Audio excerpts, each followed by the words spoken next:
अस्सलाम वालेकुम रहमतुल्लाहि ताला वबरकातुहू। वालेकुम अस्सलाम वरहमतुल्लाहि और ताला वबरकातुहू। कैसा रहा तुम्हारा सफ़र? अल्हम्दुलिल्लाह माशाल्लाह। सडनली गायब। हाँ, कुछ इम्तिहानात अल्लाह की तरफ से भी और दुनिया की तरफ काय से की भी। ट्रेनिंग चल रही थी वहाँ पे? तो ये कुछ पर्सनल। अखबार वगैरह आता था वहाँ पे? हाँ, न्यूज़पेपर। देखा रिसेंटली 2000 का नोट पे क्या सडनली आरबीआई की क्या तो मैं गाइडलाइन समझता आई हूँ कि है? दुनिया के हर कोने तक जा सकती है न्यूज़ की वो पावर है। सडनली यार, सडनली मतलब जबकि ये चीज़ डिक्लेयर हो गई थी 2018 2019 में। उन्होंने इस चीज़ को बिल्कुल क्लियरली बता दिया था कि यार उनकी प्रिंटिंग जो है 2018 या 19 में बंद हो गई है। अब क्या रीज़न था बंद होने का? क्या रीज़न है? और इस चीज़ को मैं समझता हूँ कि ये प्री प्लान था, क्योंकि अगर ऐसा ना ही होना होता तो ये जब ही कमिटमेंट कर देते कि ऐसा कुछ नहीं होगा। हाँ यार, सडनली कि 2000 के नोट पे ये चीज़ गाइडलाइन लिया गया, बंद हो गया है। और 2016 के डिमोनेटाइजेशन का कोई सेंस नहीं निकला इस चीज़ को लेकर के। जो मोटो था, जो मोटिव था इनका ब्लैक मनी या ब्लैक करेंसी को लेकर के, निकालने का, करने का, और उससे ज़्यादा इवन मतलब जितनी शायद पिछले 20-25 साल में नहीं हुई होगी ब्लैक मनी, उससे ज़्यादा 2016 से और टिल डेट हो गई, तक हो गई होगी, जाहिर सी बात है। खैर, अब जब 2018-19 में इन्होंने इस चीज़ को डिक्लेयर कर दिया तो जाहिर सी बात है, अब 2023 चल रहा है यार। जब तक तो लोगों ने वैसे 5 भी साल इसे जो लोग है ना, जो लोग जिनके पास होगा, वो जाहिर सी बात है जो बड़े लोग होते हैं उनके पास ये चीज़ होती है, तो उन्होंने पहले इन चीज़ को चेंज कर ही लिया होगा, वो कोई राय नहीं होगा। वही बात है। अब ये डिमोनेटाइजेशन हो चाहे इस तरीके की नोटबंदी, मतलब कुछ भी हो, पेसना किसको पड़ता है? एक मिडिल क्लास आम आदमी जो स्ट्रगल कर रहा है लाइफ में। आप देखें उस टाइम पे डिमोनेटाइजेशन हुआ था, एटीएम्स के बाहर में कैसी मतलब भीड़, एक क्राउड रहता था, हर एक छोटा बड़ा बुढ़ा जवान सब जो है वो उसका पार्ट बन गए और लाइनों में खड़े रहे बाहर। देखा हमने, तो देखा ना यार, हम खुद भी खड़े हुए हैं। बिल्कुल। अब गवर्नमेंट को या उससे जुड़े लोगों को उससे कोई सेंस नहीं है कि आम आदमी पिस रहा है या क्या उसके साथ में, क्योंकि उनको तो फॉलो करनी नहीं है ना वो चीज़, जाहिर सी बात है, तो उनको फ़र्क भी नहीं पड़ता। इस चीज़ से ये चीज़ देखो कि हम कहते हैं, हम सुनते हैं इस चीज़ को कि हिंदुस्तान सोने की चिड़िया रहा है। मैं कहता हूँ आज भी है। बिल्कुल आज भी है। क्यों? क्योंकि आंकड़े देखो आप इनके। ब्लैक उस टाइम पे जब हुआ, कितनी सारी ब्लैक मनी किस लेवल पे सामने आई थी हमारे। फिर अभी रिसेंटली कर्नाटक चुनाव हुआ। अभी रिसेंटली आप थे नहीं, मैं उस पर रिसर्च चल रही थी मेरी। 2019 में उसकी मैंने सर्वे पढ़ा, मैंने उसका सर्वे देखा था एक बहुत अच्छा, कि कितना शानदार एक CMS की रिपोर्ट डाली थी CMS ने, कि इस 2019 के अंदर 65,000 करोड़ 65,000 करोड़ रुपया सिर्फ और सिर्फ चुनाव पे लगा है। अब बताया अब 65,000 करोड़ की वैल्यूएशन देखें, मतलब कितने सारे जीरो होते हैं आप देखें कि जैसे इलेक्शन के लिए जो बजट पास होता है उस एक फिगर को देखें आप और एक इस फिगर को देखें, बहुत ह्यूज में बहुत चेंज है यार। चुनाव आयोग का जो फिगर है, जो चुनाव आयोग लोकसभा चुनाव कराने के लिए जो अमाउंट देती है ना, वो सिर्फ और सिर्फ 75 लाख 75। अब कहाँ 65,000 करोड़ और कहाँ पे यार 75 लाख रुपीज़। इस चीज़ को मैं देख रहा कर्नाटक चुनाव के, फिर 2014 का आंकड़ा था 30,000 करोड़। उसके बाद 2019 के अंदर इसको अनुमान था ये कि 50 से 60,000 करोड़ हो जाएगा, और वो हुआ। और ये रिपोर्ट, जैसे आपने ये फिगर, एक अमाउंट की फिगर की बात की है, रिसेंटली मैं बता रहा था, जैसे अभी आपको मैंने न्यूज़पेपर में ये चीज़ देखी, पूरा एक आर्टिकल आया बाकायदा इसका। पिछले एक साल में Indian UPI transaction 82 lakh crore का ट्रांजेक्शन हुआ है UPI का, ओनली फॉर इंडिया का। एक साल का अमाउंट है 42 लाख करोड़ रुपए है। वो दैनिक भास्कर की रिपोर्ट आप बता रहे हो। बिल्कुल। इस पूरी न्यूज़ ने या इस आर्टिकल ने पूरी दुनिया का ध्यान जो है अपनी तरफ आकर्षित कर लिया। और जाहिर सी बात है, ये एक मतलब एक छोटी सी बात नहीं है देखा जाए तो, मतलब ओनली फॉर UPI ट्रांजेक्शन का आप देखें, सिर्फ UPI है।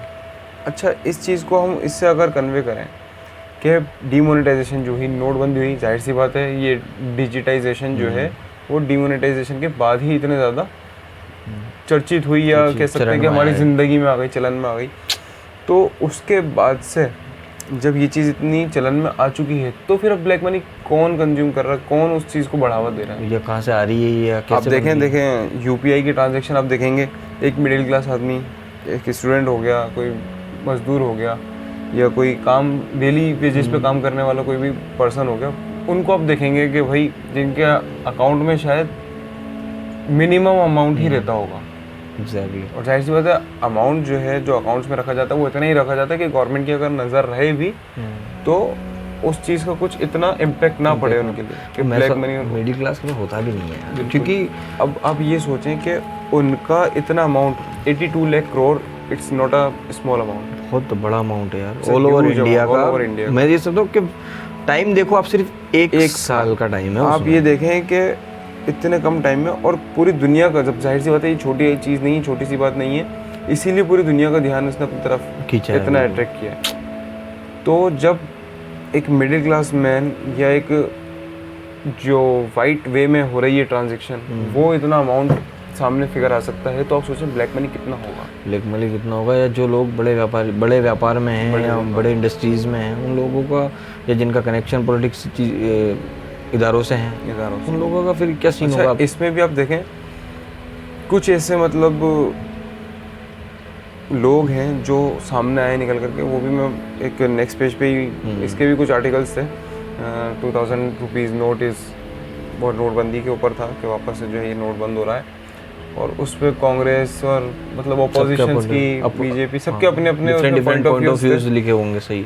अब उसमें दो लोगों के, मैंने एक छोटा सा एक आर्टिकल था साइड में, उनमें दो लोगों के नाम थे, कोई मतलब ऐसे दुकान वाले, कोई इंडस्ट्रियलिस्ट तो नहीं थे खैर, कोई इत्र वाले थे, और एक कोई हैदराबाद के किसी व्यापारी थे, व्यापारी की बात हो रही थी, कॉर्पोरेटर था कोई, उनके पास से भी मतलब इतना अमाउंट निकला, तो वो फिगर आउट मैं नहीं कर पाऊंगा। तो जैसे कह सकते हैं कि छापा पड़ना या जो भी चीज़ होती है, उसमें उनके पास में इतना ब्लैक मनी निकल रहा है।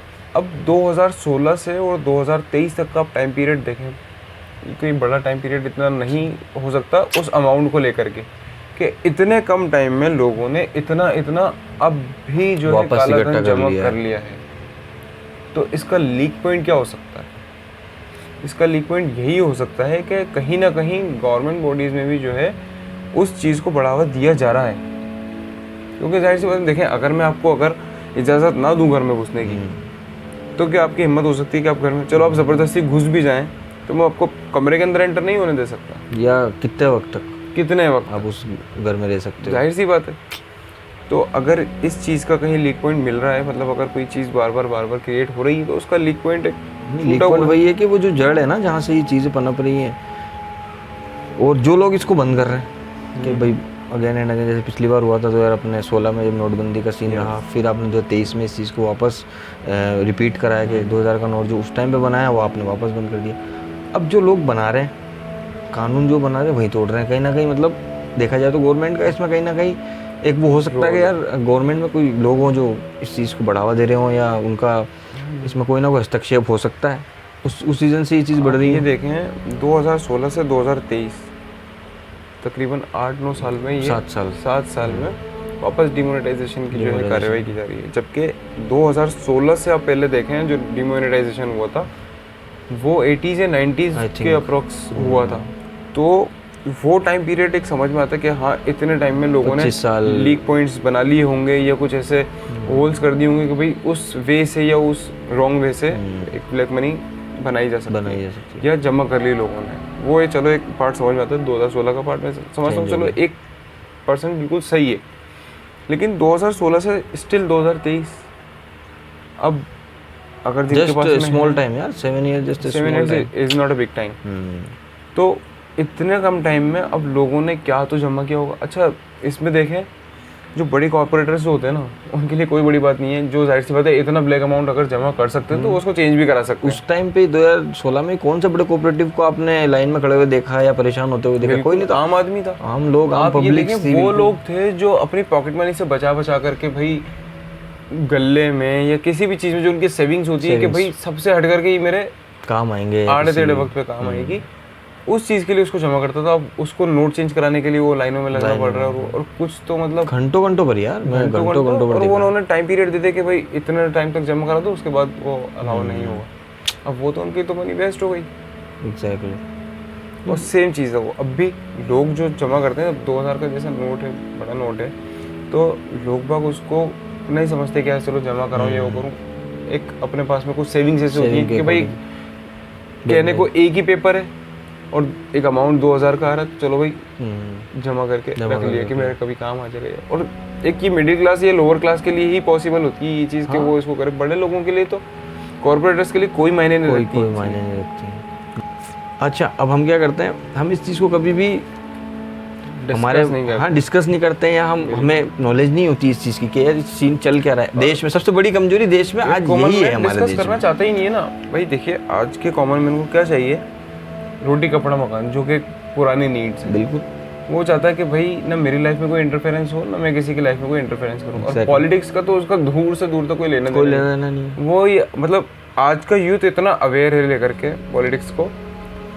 थोड़ा सा पहले जाएंगे या मोस्ट ऑफ द केसेस में हम देखेंगे यूथ को या कॉमन मैन को इंटरेस्ट ही नहीं है। वो कहता है कि मैं अपने रोजमर्रा की जिंदगी में अपना टाइम स्पेंड करूँ या ये सब देखूँ। सही बात, और सही भी है यार वो अपनी जगह, क्योंकि उसकी खुद की जिंदगी की परेशानी इतनी है कि उसके पास ये रिसर्च हर कोई नहीं करता है, और हर कोई इस पे ध्यान भी नहीं देता। क्लास आदमी अपनी फैमिली को देखता है, अपने काम को देखता है, वो इन सब चीज़ों से फोकस करते हुए चलता है। अच्छा काम से थका आएगा, फिर वो घर की चिक चिक पिक पिक, हाँ जो भी है उसकी सोशल लाइफ, जो भी एक उसकी पर्सनल लाइफ रहती है, फिर वो सोशलाइज जब अपने आप को करता है, और वो सोशलाइज में बैठ करके फिर ये देखता है पॉलिटिक्स में ये हो रहा है वो हो रहा है, फिर वो थोड़ा सा मतलब ऐसा पजल सा हो जाता है कि यार ये सब हमारे साथ ही क्यों, इसी चीज़ और फिर वो यही चीज़ रिपीटेशन पे चलती रहती है कि भाई पॉलिटिक्स जो है एक आम आदमी को ही पीसती। हाँ नहीं, अब इसी चीज़ पे मैं बता दूँ कि जैसे आपने सोशल उसकी बात की कि सोशल आदमी कभी भी इन सब चीज़ों में नहीं दिमाग लगा अपनी रोज़मर्रा की ज़िंदगी में। अब यही एक माइनस पॉइंट होता है कि हम हमेशा अपने एरिया में ना रॉन्ग कैंडिडेट चुन लेते हैं। ठीक है, अब इसका प्रूफ कहाँ से हमें मिलता है? एक गूगल पे आप जाए myNeta.in सर्च करें, उस पर आप जाके देखें आपके एरिया के जितने भी नेता है ना, उन सब की वो आपको डिटेल दे देता है। इस पर कितने क्रिमिनल रिकॉर्ड है, इसके असेस्ट बैंक अकाउंट्स वगैरह, जो भी इसकी एक संपत्ति है ना, एवरीथिंग। इस पर एक ऐप भी बना हुआ है शायद myNeta इन्फॉर्म के नाम से, एक ऐप भी है myNeta के नाम से, जो दिल्ली किसी लड़के ने वो एक ऐप भी बना रखा। तो पहले इस चीज़ को ज़रूर ध्यान में रखें। हम आप सब में सबसे इस चीज़ को कहता भी हूँ कि एटलीस्ट जो भी आपके जिसको आप वोट दे रहे हो ना, बेशक आपकी इच्छा, लोकतंत्र देश में रहते हो, आपकी इच्छा आप किसको वोट देते हो, लेकिन एटलीस्ट ये ज़रूर देखें कि आपके एरिया में जो खड़ा हो क्रिमिनल तो नहीं है, कहीं इस पर क्रिमिनल केसेस तो नहीं है। सॉरी, ये चीज़ ज़रूरी है।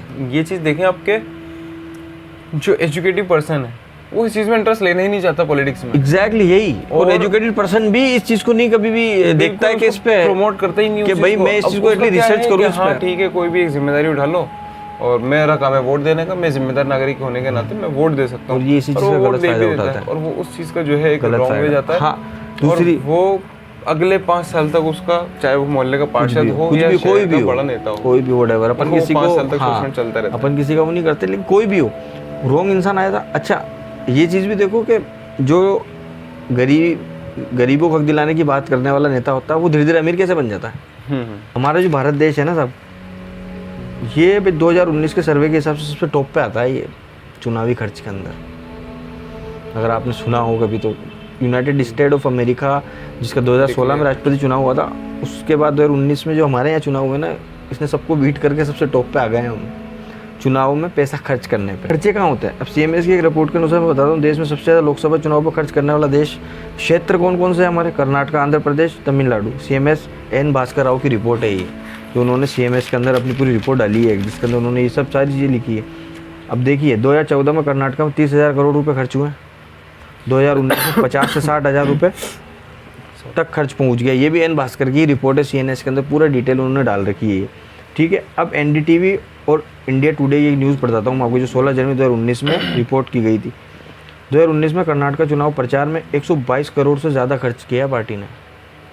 सिर्फ प्रचार का है ये 122 करोड़ से ज़्यादा का हुआ है। अच्छा, इसमें मैं कहीं ना कहीं देखिए गलती जो है ना आम आदमी की भी समझता हूँ। आम आदमी की तो गलती है, बिल्कुल आम आदमी की गलती। मैं क्या कह रहा हूँ आपसे, वो रिसर्च ही नहीं करते हैं ना इन चीज़ों पे। नहीं, बात यहाँ रिसर्च की है ही नहीं। एक्चुअली देखें विज़न क्या है, हमारा विज़न ये है कि हम अपने काम छोड़ करके कहीं नहीं जाएंगे, हम अपनी जो डेली रूटीन लाइफ है हम उसी चीज़ को फॉलो करेंगे। अपने कंफर्ट जोन से कोई बाहर नहीं निकलना चाहता।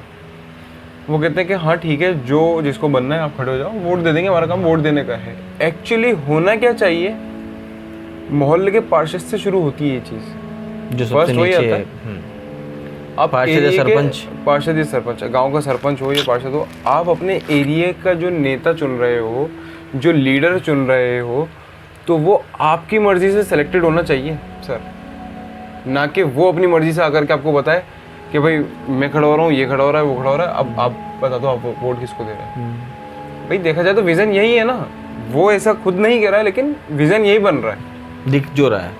होना क्या चाहिए कि आपसी एक गाँव- सहमति से पब्लिक एक गाँव खड़ा करेगी या यार, एक एरिया जो है वो आपस में डिसीजन लें, यार इस एरिया का जिम्मेदार नागरिक जो है वो ये है। जैसा कि आपको याद हो तो शायद पहले किसी ज़माने में हुआ करता था, मैं इलेक्शन के टाइम की बात कर ही नहीं रहा हूँ, पहले किसी ज़माने में, आप छोड़ें मैं ज़माने की बात, मैं छोटी सी बात लूँगा, क्लास का मॉनिटर, और आजकल तो बल्कि क्लासेस के मॉनिटर्स भी ऐसे खुद से आगे हो जाते हैं कि सर मैं या मैडम। पहले वोटिंग ऐसे होती थी, पहले वोटिंग होती थी, हाथ खड़े करो कौन कौन भाई राजी है इसको बनाने में, ऐसा कुछ होता ये तो यही एक्चुअली होना ये चाहिए कि भाई एरिया वाइज जो लोग हैं, एजुकेटेड लोग हैं, वो अगर नहीं बनना चाहते it's not a big deal, but at least वो भाई एजुकेटेड है ना, था। अप्रोच करें या अपने आप को। आप समझ तो सकते हैं ना कि कौन जैसे लायबल फर्क है बहुत- कौन नहीं है। बहुत फर्क पड़ता है सर। एजुकेटेड पर्सन अगर सॉरी इस चीज़ में इन्वॉल्व होता है तो सर एजुकेशन की तो बात ही अलग है सर। एजुकेटेड तो एजुकेटेड होता है सर, बिल्कुल, वो हर अपनी चीज़ को समझ एनालाइज से करेगा। चुन रहा है। आप देखें कितना चेंज आ रहा है, नहीं, वहाँ बिल्कुल। उसको उस पे अपनी मर्जी थोपी जा रही है, और यहाँ वो अपनी मर्जी से सेलेक्ट कर रहा है कि मेरा लीडर ऐसा होना चाहिए एटलीस्ट जो मुझे समझ सकेगा, मुझे ना समझे, वो एरिया की प्रॉब्लम्स को समझे। तो देखिए जिम्मेदार नागरिक प्लस कानून समझे, ये सबसे बड़ी चीज़ कानून को समझे। जिम्मेदार नागरिक की सबसे बड़ी पहचान ये होती है, वो कोई नेता, कोई लीडर या कोई पार्षद नहीं बन सकता। आप अगर रोड से जा रहे हैं और आपने कोई पत्थर साइड रोड पे पड़ा हुआ देखा और आपने अगर उसको उठा करके साइड कर दिया, तो ये एक जिम्मेदार नागरिक की पहचान है कि पीछे आने वाला इस पत्थर से टकरा करके कोई एक इंसिडेंट या कोई एक्सीडेंट क्रिएट ना हो जाए। अब इस है साउथ में आपको ध्यान है, एजुकेशन सिस्टम बहुत प्यारा है, 95% बहुत अच्छे लोग इंडिया का नंबर 1 एजुकेशन मैनेजर। इसलिए वो लोग हर किसी सरकार को नहीं आने देते, पढ़े लिखे लोग समझ रखते हैं, हर चीज़ को समझते हैं। तो ये फ़र्क तो देखो सर बहुत पड़ता है, पढ़ाई से बहुत फ़र्क पड़ता है। बिल्कुल। और पढ़ाई अगर पढ़ा हुआ होगा तो ही तो वो सब चीज़ों को समझ पाएगा। देखें यूएस को देखें आप, बिल्कुल ऐसा न्यू फेस सामने आता है उनके इलेक्शंस में, जो प्रेसिडेंट बनकर के सामने आता है कि जिसको शायद पहले इतना फोकसली नहीं जाना जाता होगा, और वो आकर के उसमें प्रेसिडेंट बनता है। तो यही चीज़ हमारे इंडिया में क्यों नहीं, क्यों इंसान को थक के हार के कि यार या तो मुझे देखो देना तो दो को, या तो इसको दूँ या इसको दूँ, ये चीज़ एक मतलब विजन क्रिएट हुआ है। तो वाई, ये एक क्वेश्चन बनता है कि वाई, ऐसा ही क्यों, और किसी को हम क्यों, या अपने विजन से हम क्यों किसी लीडर को खड़ा नहीं कर सकते। लेकिन उसमें माइनस पॉइंट ये आता ना कि आपके हिसाब से मानते हैं कि भाई कोई आपका जो भी ये कैंडिडेट जिसको आप पसंद करते हो कि नहीं यार ये बंदा अच्छा है, मैं इसको चाहूँ चुनाव में खड़ा करना, ठीक है। अब यहाँ क्या है, यहाँ है लोकतंत्र, बिल्कुल है ना। वहाँ जो सीन होता है ना, वहाँ अलग, यूएस में एक अलग सीन है। यूएस के अंदर ये बताता हूँ मैं आपको, अपने यहाँ पे अपने यहाँ का नेता या जो भी अपने यहाँ के पॉलिटिशियंस हैं, वो पैसा कहाँ से ले रही है, वो पार्टी कहाँ खर्च कर रही है, इस चीज़ का आम पब्लिक को कोई पता नहीं होता है। बट यूएस में ऐसा नहीं है। वहाँ तो यूएस में ट्रांसपेरेंसी वाला सिस्टम है, और वहाँ के हर नागरिक को पता है कि मैं जिस पार्टी को वोट दे रहा हूँ ये पैसा कहाँ से ला रही है और ये कहाँ लगा रही है ना। ये चीज़ उनको सब पता होती है, उस हिसाब से वो अपना नेता चुनते हैं। ये चीज़ यहाँ पे नहीं है, क्योंकि ट्रांसपेरेंसी यहाँ पे नहीं है, वहाँ पे है ये चीज़, ठीक है। और दूसरी यहाँ लोकतंत्र है, ये लोकतंत्र सबसे बड़ा देश माना जाता है कि आपका पॉइंट है ना।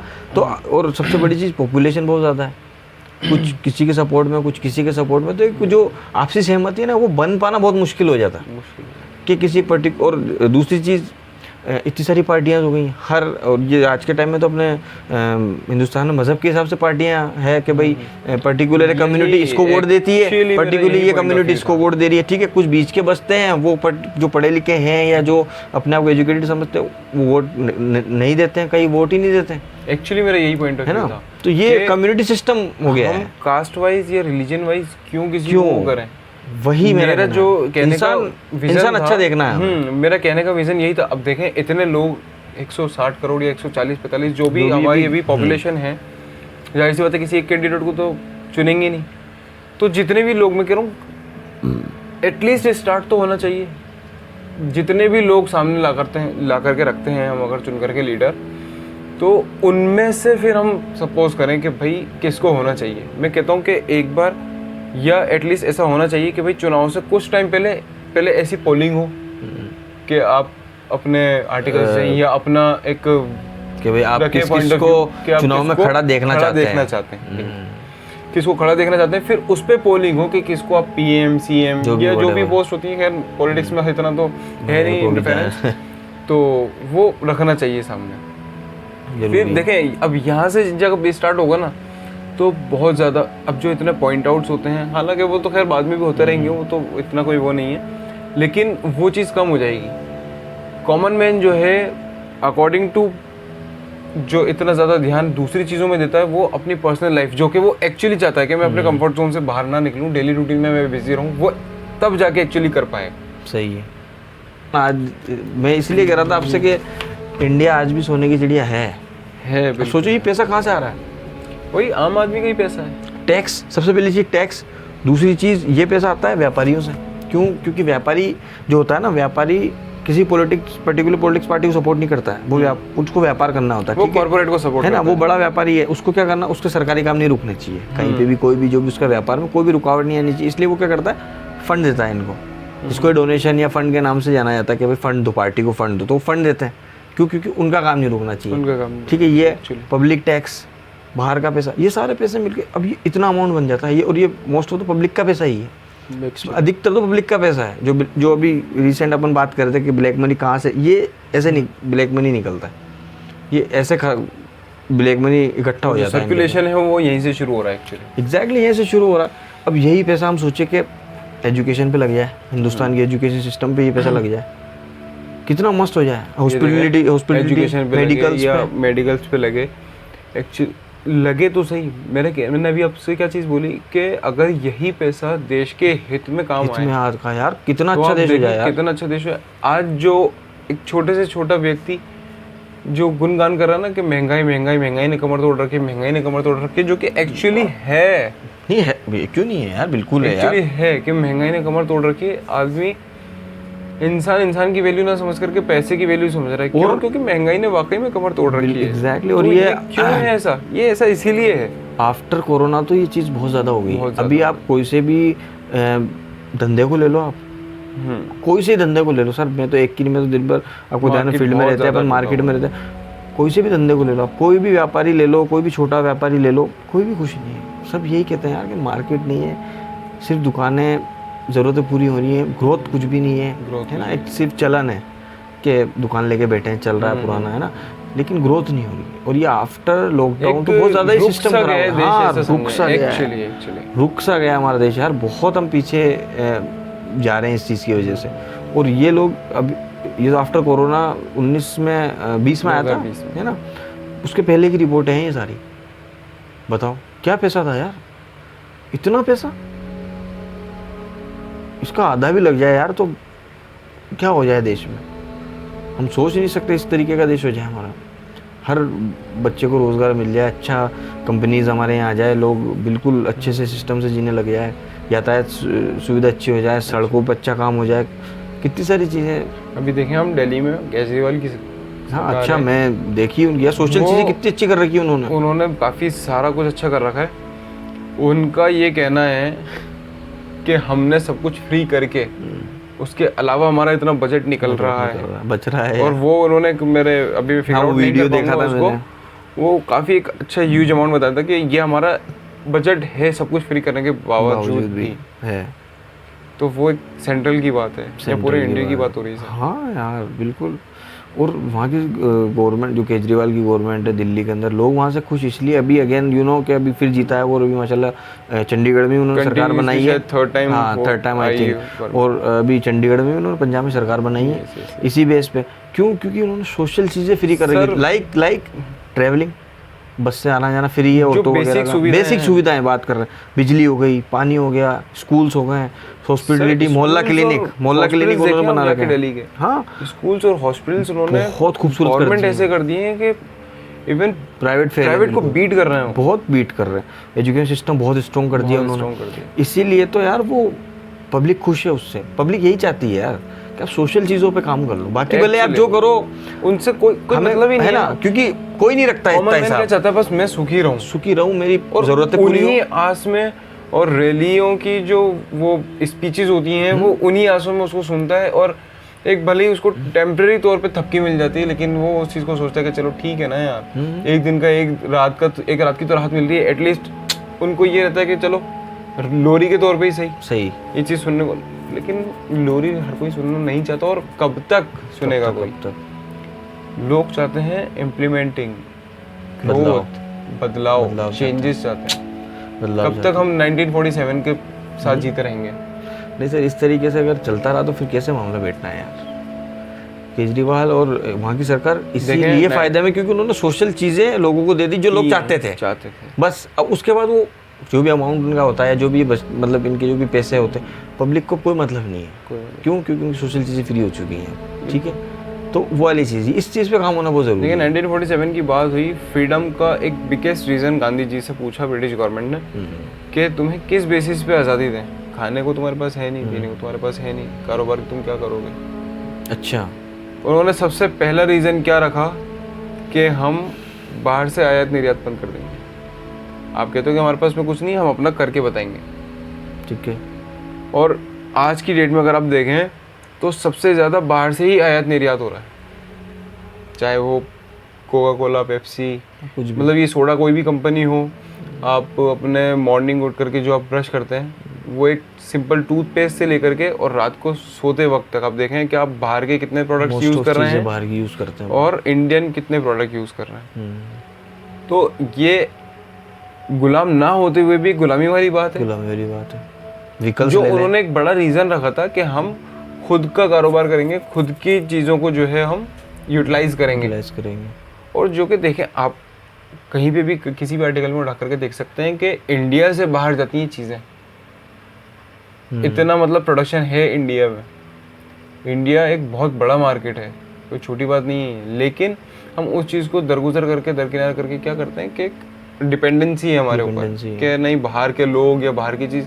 अच्छा, आप देखें कि यूएस की कोई कंपनी होगी ना, चाहे वो कोई भी छोटी सी चीज़ बनाए, लेकिन उस पर अगर लेबल लगा हुआ है यूएस, तो आप उसको इंडिया की अच्छी से अच्छी मजबूत से मजबूत चीज़ से अव्वल ऊपर दर्जे का समझेंगे कि नहीं यार यूएस से है। ये बात बिल्कुल, ये एक मेंटेलिटी बन चुकी है। तो क्यों है ऐसा? वाई? जबकि मार्केट तो सबसे बड़ा, उनको भी अगर कोई चीज़ अपनी सेल करनी है तो वो इंडिया को देखते हैं। चाइना इतना बड़ा देश है आज, वो अपने सबसे बड़ा मार्केट आज की डेट में इंडिया को समझता है, बेचने के लिए। यूजर्स जो हैं यहाँ पे, वो सबसे ज़्यादा इंडिया में ही हैं, किसी भी चीज़ के लिए देखा जा सकता है। इंडिया मतलब यूज़ करता है बाहर की सबसे ज़्यादा चीज़ों को, बाहर की को इंडिया ही यूज़ करता है। बिल्कुल। तो ये इम्पोर्ट एक्सपोर्ट जो था, आयात निर्यात जो थी, वो सबसे बड़ा पॉइंट रखा था गांधी जी ने कि हम ये बंद कर देंगे, खुद बनाएंगे, सब खुद करेंगे, खुद बना करके। और इंडिया में आप देखें ना टैलेंट की कमी है, ना प्रोडक्शन की कमी है, ना आप अगर नेचुरल सोर्सेज इवन आप देखें तो उसकी भी कमी मैं नहीं समझता हूँ। टैलेंट यार, मैं अभी वो रिसेंट एक वीडियो आया था मेरे पास, पता नहीं बंदी, एक बच्ची सी थी, लड़की, कोई उम्र होगी उनकी मेरे ख्याल से 16-18 साल, 20 साल के समथिंग उनकी उम्र थी। बिल्कुल गरीब परिवार से, गरीब यूँ कह लें आप, बिल्कुल छोटा सा घर। उनका टैलेंट देख रहा था, मैं देखी होगी वो वीडियो के, वो 10 पेन या 15 स्केचेस एक साथ बना देती हैं। 15 स्केचेस एक साथ, एक मतलब उसने एक डंडी का बना रखा है। इंजीनियर्स देखेंगे आप सिम का देखें, सिम किसने इन्वेंट करी? इंडियन ने। टेली किसने दी आपको? इंडियन ने। फाइबर केबल किसने दी आपको? इंडियन ने। मतलब आप जितने इंजीनियर्स भी देखेंगे अगर, या एक अभी आप देखें ना रिसेंटली सुंदर Pichai, Google CEO of Google, कौन है? इंडियन। आईटी बिल्कुल, IIT खड़गपुर से निकल के निकला है। मैं कह रहा हूँ छोटी से छोटी मिसाल से भी अगर आप देखेंगे, और कितनी बड़ी इंडस्ट्री का CEO है वो, गूगल। देखें आप, सबसे मैं कहता हूँ आज की डेट में सबसे बड़ा एक यूज़र कंज्यूम जो करता है वो गूगल ही करता है। और मैं समझता हूँ सबसे बड़ी कंपनी गूगल है मेरी जहन में, जितना मुझे पता है। जिस हिसाब से गूगल को कौन नहीं जानता है। आप देखें ना, आदी बना दिया अपना, एडिक्ट कर दिया हर चीज़। ये तो चलो ठीक है, एक नॉर्मल क्लास पर्सन नहीं देखता उस चीज़ को, सपोज नहीं करता है, लेकिन आप थोड़ा सा भी अगर कहीं जाएंगे, किसी भी टेक्निकल सिटी में जाएंगे या किसी भी एक बड़ी कैपिटल सिटी में जाएंगे, आप वहाँ देखेंगे हे गूगल, यही चल रहा है। हाँ, गेट के एंटर होने से लेकर के और एग्जिट ऑफिस के एंटर होने तक वो हे गूगल ही चल रहा है। गूगल ही चल रहा है। गूगल डिजर्व भी करता है यार, उसको मेहनत भी हुई है यार, गूगल पे बहुत मेहनत। वही मैं पॉइंट ऑफ व्यू वापस में ला रहा हूँ कि आप देखें ना, अब पीछे टैलेंट देखो उसका, इंडियन एक इंडियन है कि उसके पूरे पीछे देखो।